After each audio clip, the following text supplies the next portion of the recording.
Hai, welcome back. Gadis Bola akan menyajikan informasi seputar Timnas Indonesia. Simak informasi selengkapnya sebagai berikut.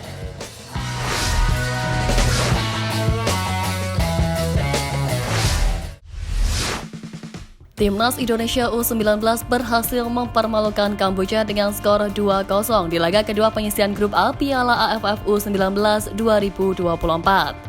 Pada babak pertama, skuad Garuda Nusantara kesulitan membongkar pertahanan Kamboja yang cukup disiplin.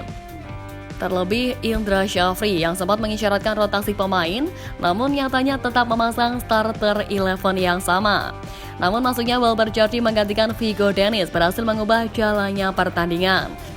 Meski skor kacamata masih bertahan hingga 45 menit pertama usai, di babak kedua perubahan terjadi ketika Indra Syafri memasukkan Jens Reven dan Kaviatur untuk menggantikan Arhan Kaka dan Tony Firmansyah. Masuknya kedua pemain tersebut berhasil menjadi pembeda lantaran lini tengah lebih hidup.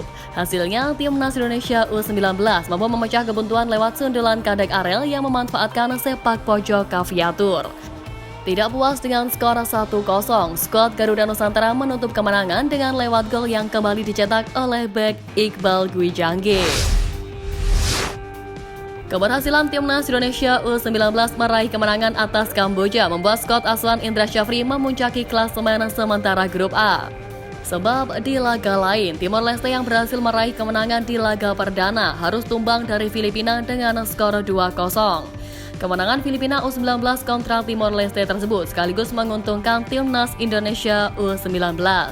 Angka tersebut sudah pasti tidak akan bisa dikejar Filipina, sebab skuad Garuda Nusantara unggul dalam head-to-head berkat kemenangan telak 6-0 di laga kontra The Young Ascals.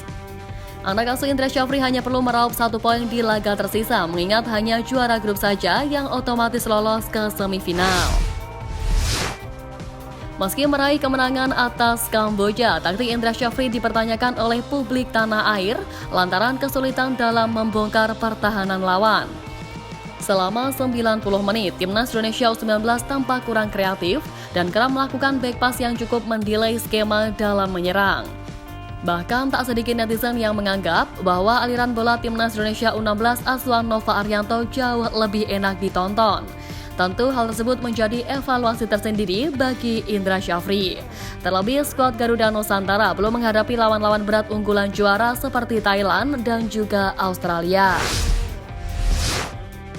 Pada pertandingan perdananya di Piala AFF U19 2024, Kamboja U19 dikalahkan oleh Timor Leste dengan skor 2-3. Membawa beban psikologis membuat pelatih Kamboja Phea Sopheaktra mengungkapkan bahwa Timnas Indonesia adalah tim yang kuat. Skuad Garuda Nusantara sendiri setelah menghadapi Kamboja masih akan melawan Timor Leste di laga ketiga babak grup Piala AFF U19 2024. Saya tahu Timnas Indonesia adalah tim yang kuat. Mereka bisa menciptakan peluang, banyak peluang. Namun saya mencoba mempertahankan gaya bermain saya, ujar Phea Sopheaktra. Timnas Indonesia U19 mempunyai beberapa pemain sayap, baik gelandang sayap maupun winger yang berbahaya di Piala AFF U19 2024. Arliansyah Abdul Manan menjadi yang paling bersinar. Winger asal Persija Jakarta itu mencetak 2 gol ketika Timnas Indonesia U19 membantai Timnas Filipina U19 dengan skor 6-0 dalam partai pertama grup A Piala AFF U19 pada Rabu lalu. Kemudian Doni Tri Pamungkas, Kapten Garuda Nusantara, berperan besar ketika Timnas Indonesia U19 berpesta 6 gol ke gawang Filipina U19. Ya, pemain berusia 19 tahun ini memberikan 2 assist untuk gol Arliansyah Abdul Manan. Selain itu, dribble dan teknik individu pun menjadi andalannya. Kemudian performa Rizky Afrizal layak diacungi jempol.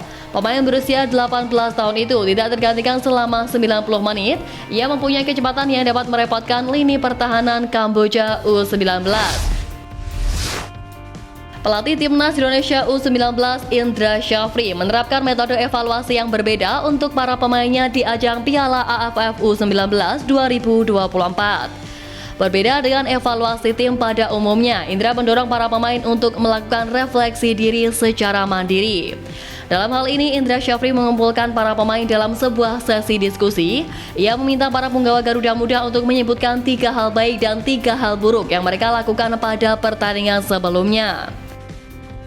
Tadi kami ada diskusi siang, pemain-pemain melakukan evaluasi, merefleksi diri dia masing-masing. Saya minta 3 yang baik yang mereka lakukan di pertandingan kemarin dan 3 yang jelek yang dilakukan di pertandingan kemarin, ucapnya. Pemain timnas Indonesia Nathan Chuaon akhirnya mendapatkan menit bermain di Swansea City dalam laga pramusim. Nathan Chuaon dibeli Swansea City dari Excelsior pada Agustus 2023 lalu. Sayangnya ia tidak mendapatkan menit bermain dan terpaksa dipinjamkan ke FC Heerenveen pada Januari lalu. Kini pemain berusia 22 tahun ini kembali lagi ke Swansea City. Ia mengawali musim baru dengan positif karena mendapatkan menit bermain dari sang pelatih. Momen ini terjadi saat pramusim Swansea City melawan Bristol Rovers, di mana Luke Williams mencoba semua pemain dalam 2 babak yang berbeda. Di babak kedua, Luke Williams mengganti semua pemain, termasuk Nathan Chuaon yang mendapatkan menit bermain. Salah satu pesaing timnas Indonesia di grup C babak kualifikasi Piala Dunia 2026 putaran ketiga, yakni Bahrain, dibuat heran dengan nilai pasar skuad Garuda yang tinggi. Nilai pasar dari para pemain timnas Indonesia saat ini memang cukup membuat heran para pesaingnya di grup C. Bagaimana tidak, anak asuh Sintayong merupakan tim dengan peringkat FIFA terendah di grup neraka itu. Namun para pemain yang mengisi skuad Indonesia justru memiliki nilai pasar yang cukup tinggi. Bahkan secara keseluruhan skuad, timnas Indonesia berada di peringkat keempat dengan nilai pasar tertinggi di grup C. Skuad Indonesia sendiri memiliki nilai pasar di angka 274 miliar rupiah, baru diikuti Cina di angka 220 miliar rupiah, dan terakhir ada Bahrain dengan nilai pasar 162 miliar rupiah. Hal tersebut membuktikan meskipun timnas Indonesia menjadi tim dengan ranking FIFA terendah di grup C, namun soal nilai pasar pemain tak kalah dari tim kuat Asia lainnya. Beberapa waktu lalu, barangkali fans timnas Indonesia diselimuti perasaan kalut lantaran Indonesia U23 harus kalah 1-0 di playoff Olimpiade saat melawan Guinea. Namun boleh jadi sekarang kita kembali berbahagia dan berbangga, sebab jika dilihat level timnas Indonesia U23 setara dengan timnas Argentina U23 yang akan tampil di Olimpiade Paris 2024. Hal itu lantaran timnas Argentina U23 juga kalah 0-1 dari timnas Guinea U23 dalam laga uji coba jelang Olimpiade Paris Jumat kemarin. Kekalahan yang dialami timnas Argentina U23 cukup mengejutkan, sebab pemain Ajax, Ben Vincamp hingga Atletico Madrid menghiasi kesebelasan Argentina. Namun sayang, nama-nama mentereng itu tak mampu membawa kemenangan Argentina menerima hasil serupa seperti timnas Indonesia.